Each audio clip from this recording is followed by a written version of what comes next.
ఎవరు ఉన్నారు కాదు.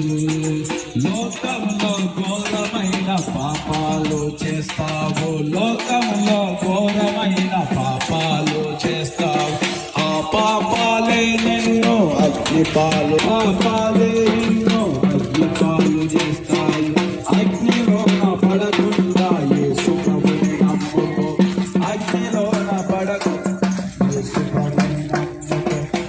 రెండే దారులు, ఏ దారి కావాలో